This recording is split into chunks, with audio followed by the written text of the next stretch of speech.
conversations out of textbooks and into real lives. I'm your host, Khadija Safdar, youth climate activist, founder of Save Our Mother Earth, and someone deeply passionate about the intersection of gender, class, and environment. Today's show is a very special one. We're talking about why climate justice is social justice and what that means in real life for women, girls, and marginalized communities across the globe. My guest is none other than Shazeen Saeed, the brilliant co founder of She Leads Pakistan, a powerhouse organization working on women's empowerment, minority rights, and SRHR. Welcome to the show, Shazeen.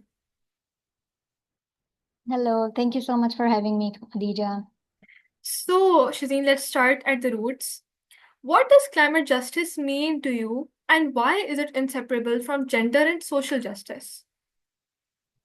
I think for me personally, climate justice means addressing the climate issues in such a way that we prioritize, especially those regions which contribute the least to the global greenhouse gas emissions, and yet they are suffering the most from climate change. For instance, if we talk about Pakistan, we literally contribute the least to the global greenhouse gases. You'd be surprised to know that the contributions that we do is even less than 1%. And according to the reports, we are the fifth most vulnerable country when it comes to the climate vulnerability. So that this entirely shows that how climate change is not just an environmental issue; it's more of like a systemic issue where the inequalities in our environment, the inequality in our society has made it so clear that the countries which are economically not that much developed, they are facing the brunt of climate change, and yet they have not contributed into it in any way. For example, if we talk about the global north, it contributes major in the major way to the global greenhouse gas emissions, and the global south, it is under the extreme, it is facing the extreme catastrophes related to climate. So this inequality, the systemic oppression, the way the world is operating, it shows how clearly that we are under this systemic oppression, and despite contributing it to it in any way, we're not able to do anything about it. So it really is not only an ecological issue, rather a systemic one. Mm-hmm. Yeah, that's true. Um, Bilkul, Pakistan, it is not like communicating even 2% of what of to global warming. And despite that, us, third world countries, India, Bangladesh, Pakistan, China, we have to bear the brunt. हम लोगों को कहा जाता है कि you need to take care of climate change in a country. आप लोगों को measures लेने चाहिए, and you have to um, you know advertise उस तरह से कि that you are eco-friendly and all of that, and there are a lot of things that we don't even know yet. We are being paid by the IMF, हम लोगों को loans दिए जाते हैं to work on our climate, and every year obviously we are still in a huge debt to manage that. And the leaders that we have, as corrupt as they are, बहुत उनमें से एक percentage होता है जो हमें date मिलता है, वो they don't spend it to the way they have to on the right places. Therefore हमारा डेट का मसला भी बढ़ जाता है। दूसरा ये कि हमें ऐसे पोर्ट्रे किया जाता है कि ये हम लोगों के कंट्रीज में असेंबली प्लांट्स हैं, फैक्ट्रीज हैं, हम ब्रिक किल्न जिस जहाँ वो ईंटें वगैरह बनती हैं, हम लोग ऐसे पोर्ट्रे करते हैं अपने न्यूज़ में। आप देखें बीबीसी में, CNN में है, इवन अल जजीरा में समटाइम्स यू सी कि third world countries and developing है और वहाँ के ये इतने बुरे हालात हैं। लाहौर जिस तरह है, एंड दिल्ली सेकंड पे most polluted cities of the world, right? But कोई ये पूछे ना कि चलो ये तो हो गया, लेकिन are we actually responsible for it? क्यों इस तरह का? हालांकि we are not even industrialised nations. Technically जो नेशंस इंडस्ट्रियलाइज्ड होती हैं वहां सबसे ज्यादा पोल्यूशन होता है। जिस तरह ब्रिटेन था 1850 से 1950 के टाइम में, वहां आप Yeah. आसमान को देखें तो ग्रे है सारा आसमान, इतना पोल्यूशन था, बिकॉज देवर उस टाइम पे इंडस्ट्रियलाइजिंग, सबसे बड़ी इंडस्ट्रियलाइजिंग नेशन थी। पाकिस्तान में ऐसा क्या है कि we have to as human beings bear the brunt of it? हम लोगों के हेल्थ के लिए, हेल्थ के इतने इश्यूज हो रहे हैं, and then we have to pay a tax each year. अब पेट्रोल के प्राइस इंक्रीज हो गए हैं, which is one way good thing, right? But at the other hand जो बंदा गरीब है वो फिर क्या करे? So I definitely Exactly. agree with you. So Shazeen, Yeah, many people they see climate change as an environmental issue. So can you explain how it disproportionately affects women, especially in marginalized communities or rural communities in Pakistan? I think climate change is never just felt equally by the society. It affects so disproportionately. If we see, especially in marginalized communities, there is so much scarcity of water and resources. और वहाँ पे औरतें और लड़कियां ही mostly responsible होती हैं to like collect water, to make Exactly. things.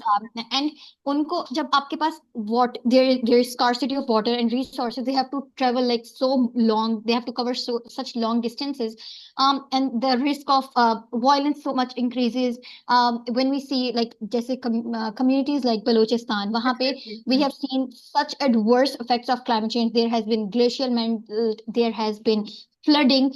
तो इस तरह की सिचुएशंस में औरतें सबसे ज्यादा फ्रंट लाइन पे होती हैं जो कि इनको एक्सपीरियंस करती हैं, because if you see if there is a woman who is pregnant, she cannot like वहां पे पानी की कमी होगी, वहां पे हेल्थ डिजीजेस इतने ज्यादा होंगे. There are girls who are facing their periods. There is no period management. They do not have any menstrual hygiene. तो वहाँ the health risks increase so much, and we as a nation, we do not even consider that. हमें वो चीज एक issue भी नहीं लग रहा होता, क्योंकि हम लोगों को लगता है कि औरतों के लिए सब चीजें इतनी आसान है. हमें we do not even consider it as an issue. So I think removing climate from the intersectionality of gender is the biggest obstacle that you can have in your mind. So we need to address these issues while considering its intersectionality with gender. um, हमने देखा है अभी पिछले दिनों बलूचिस्तान में when the people, they would literally Hmm. offer their daughters for there would be a high risk of early child marriages. Human trafficking is going on. Violence increases so much. और अब even in these conditions, heat strokes की वजह से there are a lot of people who are dying out there. So all of this is, it's intersectional with gender, race, and class, and we can never have move forward if we do not understand these intersectionalities of climate. बिल्कुल। और बलूचिस्तान की जो आपने बात की है, मैंने report पढ़ी थी एक वर्ल्ड हेल्थ ऑर्गेनाइजेशन की कि जब क्लाइमेट चेंज की वजह से जो फ्लड्स आए थे 2022 में, तो उसमें पीपल वर डिस्प्लेस्ड, पॉवर्टी बहुत ज़्यादा बढ़ गई थी क्योंकि लोगों के पास नौकरियां नहीं थी, उनका इंफ्रास्ट्रक्चर तबाह हो गया था। उसमें they had to make a choice, बच्चों को स्कूल भेजना है, तो बेटियां बेटे बेटे दोनों हैं, तो स्कूल किसको भेजेंगे? वो obviously the boy would be the priority, बेटा प्रायोरिटी होगा। उसमें लड़कियों Yeah, की एजुकेशन पे कितना बुरा इफेक्ट आता है, ऑब्वियसली उनको फिर घर बिठा लिया जाएगा। तो yeah, बिल्कुल आपने बिल्कुल ठीक बात की कि climate change they definitely impact women more.